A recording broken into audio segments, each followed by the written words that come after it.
The colors tell us how fast the land is sinking or how fast the land goes up. So red means the land is sinking. As it happens, Gabarus and Little Lands are right here in that red part where we look at about 20 centimeters of sinking, irrespective of sea level rise, which makes it these two communities are particularly vulnerable.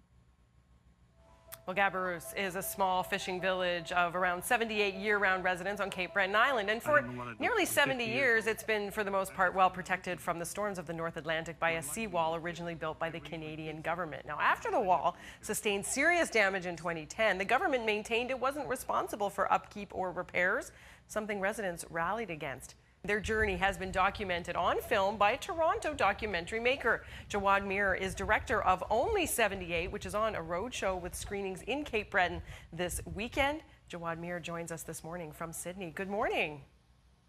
Good morning. How are you? I am well. Why did you want to make this film? You're from Toronto. How did you even know about Gabarus?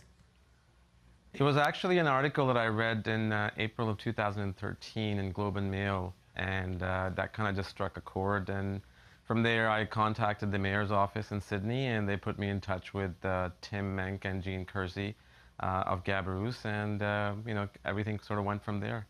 And they were leading the campaign, of course, to get support to maintain this important seawall. What did you learn by being there in the community and filming their ongoing struggle? I think the most important part was itself that I was able to see and witness how everything kind of went from, you know, struggle and struggle and struggle to little victories and little losses, and but they just kept going. That was the key part of the entire campaign that they had. They just did not stop, and regardless of all the hurdles that came in the way, and you know, they just kept going. And it sounds cliche, but that's pretty much what sort of facilitated me as well as a filmmaker to continue telling the story. Because I had been coming down to Gabarus close to a dozen times at my own dime and producing this film and telling this important story to the people, and see, you know, how there are so many issues in eastern coastal communities, with over hundreds of communities facing similar issues. And let's talk about that, because you know, obviously you want people to see a wider issue here beyond the community of Gabarus, because you screen your film you know, in other places. So what do you hope viewers take away from it, especially those outside of the region? Yeah, no, absolutely. And I think that, just like myself, being from Toronto, I did not know of this issue until I read it. So it's all about creating awareness and educating people outside of East Coast, but as well as making sure that communities who are, you know, going through these issues, giving them a little bit of a hope and empowering them that you can make a difference, essentially. And the response to the film has been terrific thus far. We did a screening in Sydney in August, where it was sold out, and it got a standing ovation, and it was premiered at Atlantic International Film Festival with a similar result.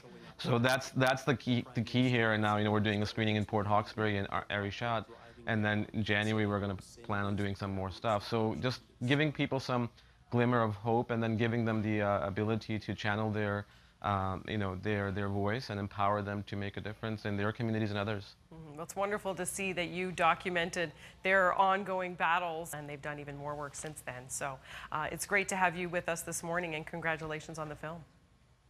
Thank you so much. Thanks for having me. Thank you. And as Jawad mentioned, there is a screening in Port Hawkesbury. That's tonight at 6 p.m. at the Strait Area Education and Recreation Center, and then tomorrow night in Arichat at 6 p.m. at École Beauport. We'll put a link to the film and Jawad as the filmmaker on our website, so you can find out more information.